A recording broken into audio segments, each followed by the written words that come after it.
Yeah, I'd like to thank everybody for coming out. Had a hectic week with the weather and everything, but we got through it. And the best thing is got a great win over Austin Peay. It's always good to beat Austin Peay in anything if you're at Murray State and vice versa. And sent our seniors out with a victory in their last game in the CFSB Center, and that was very important to our players and to our coaching staff. So just thrilled we were able to make the plays when they needed to be made. Did a pretty decent job defensively, with the exception of Tiasha Gray from Austin Peay making 8 threes. But, she jab step, face up, and shoot. And that's all from the top of the key, exactly like we told our team she would do. But what a play by Leasia right after they hit a 3 to tie the game up. We got it in with 15 seconds to go. She goes the length of the court and gets an and one to get a 3-point play to give us a 3-point lead back.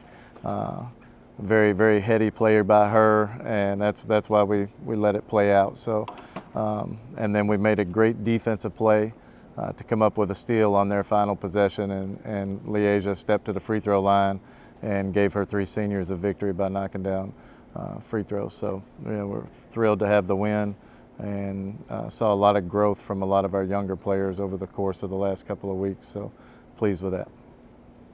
I guess if you want to go ahead and jump into Saturday's game, talk about UTM, what you expect out of that. Obviously, they're a great team. They're undefeated in the league. We fully expect them to be playing for an undefeated season when we go down there Saturday. And, they're not going to overlook us. They know we always play them tough.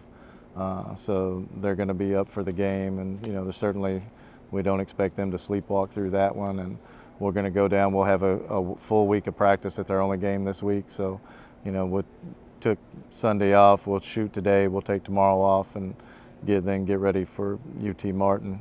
Biggest thing I'm looking for our team is that we play with a lot of energy in practice this week, that we get better each day, and then we go out on Saturday and play with energy and leave it all out on the court. That's one thing I've been really pleased with the last couple of weeks is the energy level we brought to practice, and it's carried over onto the court. There's one thing, with the exception of the game at Southeast Missouri where we did not play with enough energy, and was very disappointed in that particular game. We've really played hard down the stretch here, so I give our players a lot of credit for that.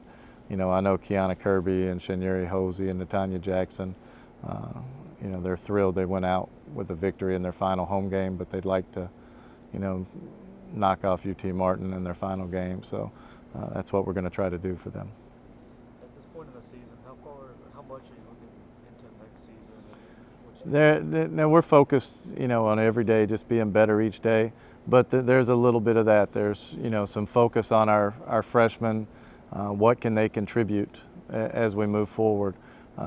Especially those that haven't played a lot, and including A.G. Smith, who's a junior college transfer, but she's earned some minutes by what she did in practice the last few weeks. She's earned some minutes, and just interested to see what they're going to be able to contribute for next year. So we're looking to build into next year, but with the focus really being on the moment and those 3 seniors being able to go out the way they would like to go out. Martin men may be in the same situation as you are, with a chance to right. doing something special. Just talk about that. Is that something that impacts your team above just going out and winning?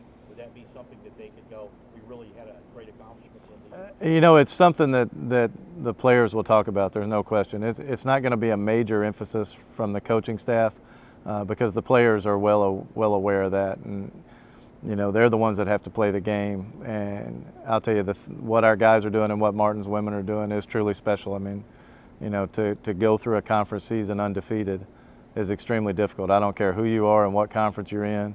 You could bring out Region 1 and line them up, and to beat them, to win every single game in your conference is very impressive. So, that's something that I'm sure our players would relish the opportunity to take that away.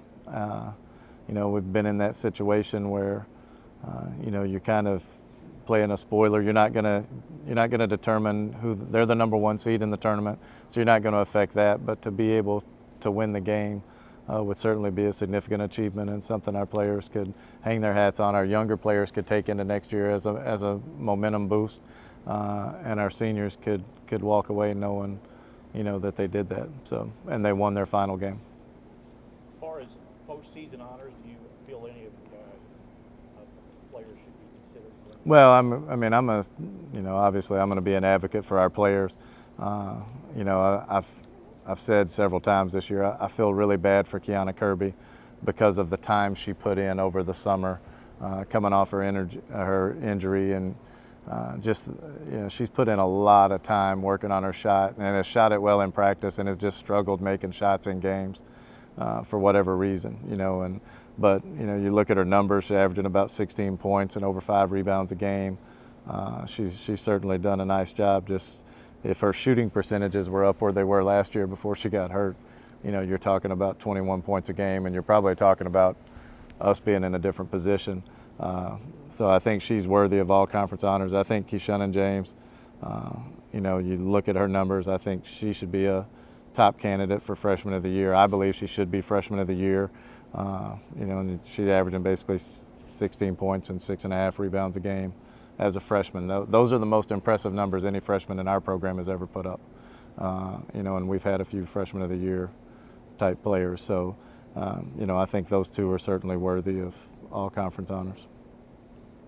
You've got probably one of the most dangerous offenses, but some nights you're only posting the 50s or 60s. What's kind of the key to get up? It's real simple. I heard a guy on TV say it's a make or miss game, and that's what it comes down to. You go back and you look at our shot charts and you watch the video, the games where we've struggled to score. It's with one exception, maybe two exceptions. It's not a lot about what the other team has done defensively to us.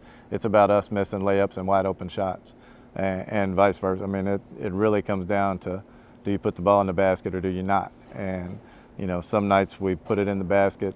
A layup is a layup. The same thing with free throw shooting. You look at some of our free throw shooting nights. We're 91% the other night against Austin Peay, and you see some games where we're 50%. So those are unguarded. That's the one thing in sports where you're not guarded. So what's the explanation? Who knows? Some nights are good nights, some nights are bad nights. We've certainly worked at it. I've sometimes our shot selection has not been good at times during the course of the year. So perimeter jump shots, you can say, well, maybe we didn't reverse the ball enough. And those nights when we're struggling shooting it, we really try to reverse the ball and attack the basket and get to the free throw line. And we've done that some, but not enough to overcome other deficiencies.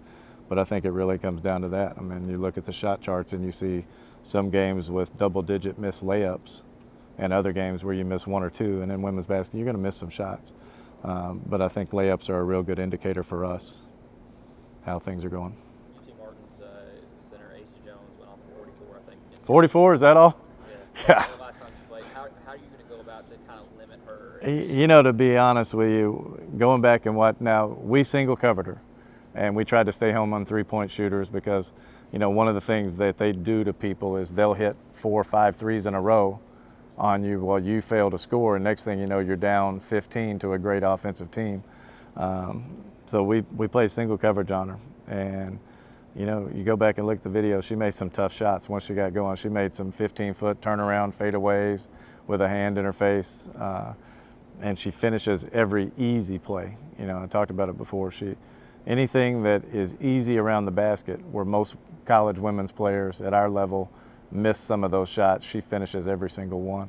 I'm not going to talk. I'll call Kevin and tell him what we're going to do differently. I'm not going to talk about it on air, but she's a great player, and they surround her with great perimeter shooters, so it makes it tough to double her. We doubled her a couple of times late in the game. I think we doubled her 5 possessions, and we were 4 of 5, but that was, kind of with the element of surprise. Hey, I've been single covered the whole game, and now all of a sudden a double team is there. So we'll have to mix it up to slow her down, there's no question.